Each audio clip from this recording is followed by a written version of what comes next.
Dear guests, my name is Elena Ofer. I am working in the French Ministry for Higher Education, Research and Innovation, and I'm also representing France in European Strategy Forum for Research Infrastructures. So I will be guiding you through this day, through this wonderful event dedicated to the 20th anniversary of the ESFRI Forum and dedicated to the European research infrastructures at the heart of scientific discoveries. And so I'm very happy to welcome you here in this wonderful place, and I would like to ask Patrick Flandrin to come to the stage, the president of the Academy of Sciences, and we are really very, very happy to be in these premises. Thank you. Je rends vos papiers. Oups. Madame la ministre de l'Enseignement supérieur, de la Recherche et de l'Innovation, qui ne vous adresserait à nous que ce soir, mais que je salue par avance, cher Frédéric Vidal, Madame la directrice générale de la Recherche et de l'Innovation, représentante de la présidence française de l'Union européenne, chère Claire Giry, Monsieur le directeur général de la Recherche et de l'Innovation à la Commission européenne, cher Jean-Éric Paquet, Monsieur le ministre de l'Éducation, de la Jeunesse et du Sport de la République tchèque, cher Petr Gazdík, Madame la coprésidente du Comité de l'espace européen de la recherche et de l'innovation, chère Barbara Weidgruber, Madame la présidente de l'ESFRI, chère Jana Kolar, Mesdames et Messieurs les anciens présidents de l'ESFRI, Messieurs les secrétaires perpétuels de l'Académie des sciences, chers Étienne Gis et Antoine Triller, Monsieur le vice-président de l'Académie des sciences, délégué aux relations internationales, cher Francis-André Vollmann, chers consoeurs, chers confrères, chers collègues, Mesdames et Messieurs. L'Académie des sciences est heureuse et fière d'accueillir aujourd'hui la conférence anniversaire des 20 ans de l'ESFRI, le Forum stratégique européen sur les infrastructures de recherche. Cet événement est placé sous les auspices de la présidence française du Conseil de l'Union européenne et sous le haut patronage de l'Académie des sciences. Au nom de cette dernière, il m'est particulièrement agréable de vous souhaiter à toutes et à tous la bienvenue au sein du Palais de l'Institut de France, dans ce très bel auditorium André et Liliane Bettencourt où nous nous trouvons réunis. Les infrastructures de recherche jouent un rôle majeur et toujours plus grand dans la production de connaissances, et lorsque celles-ci sont le fruit de coopération entre États européens, la valeur ajoutée pour chaque pays en est démultipliée. Dans les années 60, les États européens ont créé des organisations intergouvernementales autour de grands instruments de recherche disciplinaires, accélérateurs, télescopes, sources synchrotrons ou de neutrons, le CERN, l'ESO, le SRF, l'ILL, ainsi qu'une vouée à la biologie moléculaire, le MBL. Et toutes furent et sont toujours de grands succès en termes d'attractivité et de compétitivité, de production de résultats scientifiques de haut niveau et d'avancées technologiques. Bref, des outils de prestige pour l'Europe. Il y a 20 ans, les États européens et la Commission ont créé l'ESFRI, European Strategy Forum on Research Infrastructures, pour étendre ce type de coopération entre les pays européens à toutes les disciplines. C'est probablement le plus bel exemple de construction effective par les pays eux-mêmes de l'espace européen de la recherche. Des modèles divers sont apparus sur un seul site ou répartis sur plusieurs sites, suivant les nécessités et l'acquis antérieur, mutualisant et amplifiant les efforts de chaque pays impliqué. Pour faciliter leur mise en place, des modes de gouvernance adaptés ont été proposés. Une liste de plus de 50 infrastructures couvrant pratiquement toutes les disciplines, parfois multidisciplinaires, a ainsi été établie. Certaines fonctionnent déjà, un grand nombre est en cours de construction, d'autres n'ont pas encore pu démarrer, et nouvelles propositions d'infrastructures ont été émises. C'est donc une importante occasion que de fêter 20 ans de ce très efficace forum. Parmi les grandes avancées que l'on doit aux infrastructures de recherche, on peut citer la découverte du boson de Higgs avec le LHC au CERN, la confirmation de la présence d'un trou noir supermassif au centre de la galaxie avec l'instrument Gravity à l'ESO, l'étude du rôle de l'océan dans le changement climatique avec l'altimétrie spatiale et les flotteurs Argo, la modélisation de la turbulence et de l'évolution de l'univers sur les superordinateurs européens, la mise en évidence des ondes gravitationnelles et des trous noirs avec les interféromètres géants LIGO et Virgo, les bases de données génomiques comme EMBL Bank pour l'étude de maladies orphelines, l'utilisation de synchrotrons par des dizaines de milliers d'utilisateurs en Europe, venant de toute communauté, non seulement scientifique ou industrielle, mais aussi culturelle, comme cela peut être le cas pour la restauration d'œuvres d'art. On voit que cette liste, évidemment non exhaustive, traversent en tous sens le paysage de la science d'aujourd'hui et que les infrastructures de recherche sont consubstantielles à certaines de ces avancées les plus remarquables. Les infrastructures de recherche sont par essence des objets interdisciplinaires, pluridisciplinaires. Leur développement et la montée en puissance de leur usage se sont accompagnés d'une adaptation et d'une évolution des pratiques en termes de réseaux de recherche, contribuant en retour à favoriser l'interdisciplinarité. La structuration et la pratique même de la recherche s'en sont trouvées modifiées, gagnant en potentialité par les moyens alloués et en efficacité par la mutualisation et le partage. Les infrastructures de recherche jouent un rôle essentiel de support, fortement valorisé scientifiquement et économiquement, dans les collaborations internationales et dans la construction de l'espace européen de la recherche, dans sa compétitivité et dans l'épanouissement de l'Europe. Parce qu'ils demandent des décisions d'investissement lourds ainsi que des dépenses de fonctionnement élevées et régulières pour garantir les meilleures performances, les grands instruments attachés aux infrastructures de recherche se doivent d'être sélectionnés par une approche rigoureuse, d'abord à l'intérieur de chaque nation, puis en discussion générale, ce qui est fait dans le cadre du Forum ESFRI, dont on mesure ainsi l'importance stratégique. Ces grandes infrastructures de recherche sont aussi le lieu privilégié de production de masses de données considérables et ont une responsabilité des données selon les principes FAIR, Findable, Accessible, Interoperable, Reproducible. Il s'agit nécessairement d'une politique de long terme pour l'Europe scientifique, d'autant plus nécessaire que de nouveaux besoins et des possibilités techniques nouvelles imposent une évolution constante. On peut voir aux infrastructures de recherche au moins 4 rôles complémentaires. Elles sont évidemment très utiles au progrès de la science à son niveau le plus fondamental, permettant de repousser les frontières de la connaissance avec des moyens qu'elles seules permettent. L'astronomie, comme la physique des hautes énergies, en sont sans doute les exemples les plus emblématiques. Objets eux-mêmes de technologies avancées, les grands instruments des infrastructures de recherche sont aussi des accélérateurs de technologie. Ils peuvent accompagner les efforts de recherche et développement industriels en renforçant la compétitivité, et cela d'autant plus que les industriels n'ont pas forcément les moyens de se procurer des équipements qui, comme par exemple les supercalculateurs et les synchrotrons, sont rares par leur taille, leur fonctionnalité et leur coût. Un troisième rôle peut être mis en avant sous une forme de retour sur investissement en termes de création d'emplois, de formation par la recherche et la technologie, de retombées d'innovation sous forme de création de jeunes pousses. Le quatrième rôle enfin, et non des moindres, puisqu'il touche à la dimension sociétale de la recherche, en prise directe avec les défis contemporains auxquels nous sommes confrontés et pour lesquels l'existence d'infrastructures de grande ampleur offre des possibilités formidables d'acquisition et d'exploitation de données, de réseaux de partage, de moyens de calcul à haute performance. Les enjeux environnementaux, climatiques ou de santé entrent naturellement dans cette catégorie. Tous les aspects que je viens d'effleurer seront abordés en profondeur dans cette journée qui verra s'exprimer et confronter leurs points de vue des experts politiques, des dirigeants d'infrastructures et de grands équipements, des chercheurs de premier plan et des acteurs qui contribuent à leur développement. Ce sera l'occasion de revenir sur les défis que l'ESFRI a relevés au cours des 20 dernières années, d'en célébrer les réalisations et de débattre des tendances émergentes. Les présentations et tables rondes seront autant des témoignages sur ce qui existe que d'incitations à pousser plus avant les principes de réalisation déjà fructueuses. Je ne doute pas qu'elles seront passionnantes et stimulantes, et je tiens à remercier l'ensemble des organisateurs, en particulier Catherine Cesarski et Francis-André Vollmann, ainsi que l'ensemble des intervenants pour la richesse du programme qui nous est proposé. Je vous souhaite à toutes et à tous d'en profiter au maximum, et je me réjouis de partager ces moments avec vous. Je vous remercie.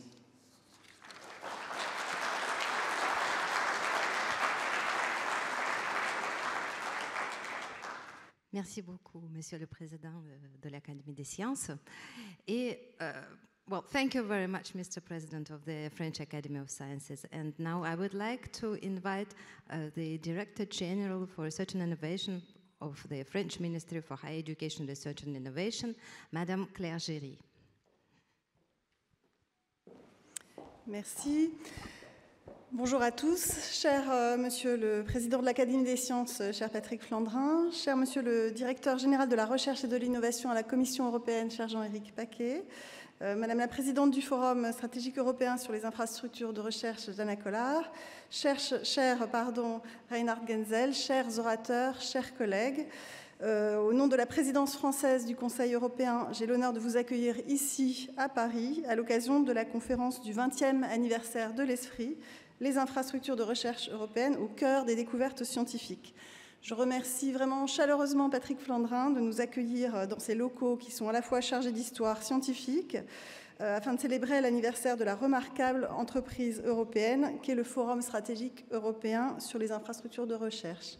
Donc à la fois chargé d'histoire et moderne avec ces magnifiques matériaux et dans ce magnifique endroit. Avant toute chose, je souhaite souligner que nos pensées vont aujourd'hui en premier lieu aux personnes souffrant de l'agression militaire qui se déroule en ce moment même en Ukraine et nous exprimons notre ferme soutien aux victimes de ce conflit tragique.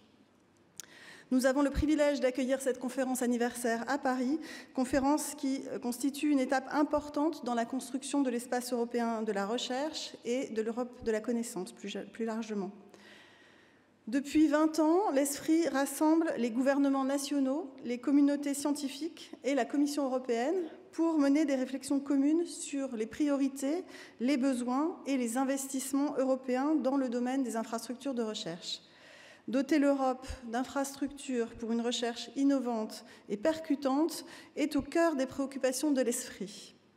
L'Europe peut être fière aujourd'hui du paysage européen des infrastructures de recherche, qui comprend des installations de recherche de classe mondiale, permettant à la recherche de pointe de relever les défis les plus pressants de notre société.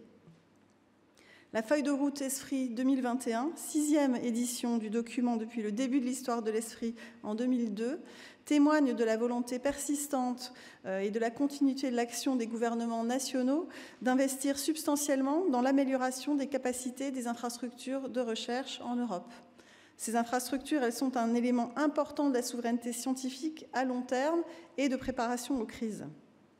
Alors, je suis certaine que les présentations de ce jour seront passionnantes et ponctuées de fructueuses discussions autour de découvertes scientifiques fascinantes, remarquables, qui ont été rendues possibles grâce à ces infrastructures de recherche européennes. Nous aurons l'occasion de rencontrer aujourd'hui d'éminents scientifiques seniors et juniors venant de toute l'Europe. La diversité des intervenants, de leur domaine scientifique, des travaux qu'ils ont réalisés dans ces infrastructures de recherche européennes témoignera vraiment de cette qualité, de l'excellence et de la variété de ces équipements européens. Ces installations fournissent non seulement des ressources, des services et des données de pointe, mais elles sont également des centres de transfert de connaissances vers la société et l'économie et des lieux de formation. Les infrastructures de recherche ont évolué en un écosystème interconnecté et interopérable qui dépasse aujourd'hui le domaine de la recherche et de l'innovation. Les infrastructures de recherche, elles sont également des acteurs importants du développement régional dans de nombreux champs de l'économie. Les tables rondes qui sont organisées aujourd'hui nous guideront à travers les questions complexes du rôle des infrastructures de recherche pour faire face aux défis sociétaux de la contribution à l'innovation de rupture, mais aussi du soutien aux grandes priorités politiques de l'Union européenne, telles que le Green Deal, la Twin Transition et la santé. L'espace des infrastructures de recherche sur un large éventail de domaines, y compris les collaborations industrielles, sera également abordé dans les débats. La conférence d'aujourd'hui montrera, si c'est encore nécessaire dans ce public, que les infrastructures de recherche sont devenues des vecteurs pour la connaissance et l'innovation, des éléments attractifs de talent, je mentionnais tout à l'heure la formation, et des catalyseurs de collaboration. Outre le bilan des 20 années de succès de la structure ESFRI, cette conférence permettra également d'avoir un aperçu de l'avenir. Elle fournira une plateforme de discussion sur les défis futurs que les infrastructures de recherche européennes relèveront. Et je pense en particulier à la fourniture d'un accès de services plus large aux communautés scientifiques, permettant ainsi à une science d'excellence de progresser rapidement dans les domaines qui sont liés à nos transitions, transition sociétale, transition écologique, transition économique. L'ESFRI est un grand succès de l'Europe. Il devra continuer à contribuer aux activités de recherche et d'innovation au service des objectifs politiques plus larges de l'Europe. Il a un rôle crucial dans la construction d'un espace européen de la recherche renouvelé. Je tiens ainsi à remercier aujourd'hui tous ceux d'entre vous, et ils sont nombreux, qui ont contribué avec beaucoup d'enthousiasme à la réalisation de cette conférence sur le plan scientifique comme sur le plan organisationnel. J'attends avec impatience les discussions passionnées qui se dérouleront devant nous tous aujourd'hui, et je vous remercie de votre attention.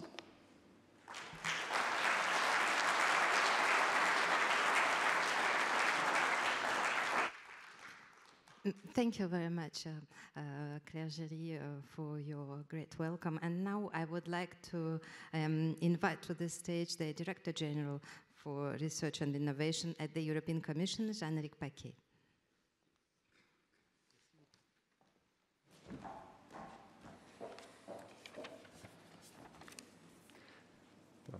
I think I can do without this, at least from here.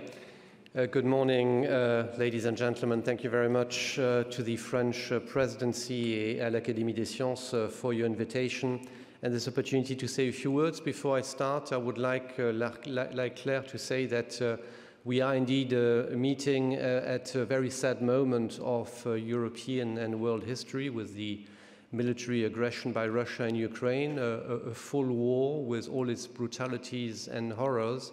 And we see that Europeans have remained united in full support of Ukraine and, of course, for today, of its research and innovation communities. And I would like here to say that I am also much impressed by the solidarity which is today at play with EU member states and many actors of the research and innovation systems, research infrastructures, universities, research organizations. We launched this week a platform which is a place where we will make available positions for Ukrainian scientists fleeing the war, refugees here in Europe. So that platform, the European Research Area for Ukraine, is up and running since Tuesday, with many member states and research organizations making positions available on it. So I would like also here to take the opportunity to call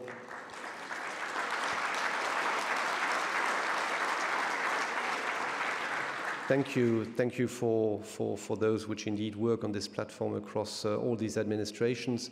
And I would like to call on research infrastructures to use that platform to make themselves available to host our fellow scientists from Ukraine.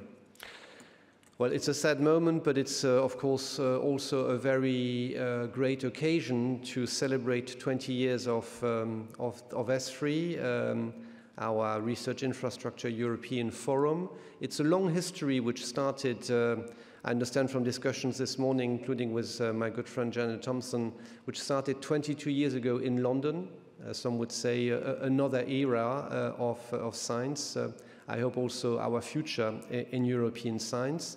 And then a few years later, member states and the Commission, together with key research infrastructure actors in Europe, decided to establish the forum. It has been a remarkable place. It was said already. It will be certainly commented upon in our panel in a moment and then throughout the day.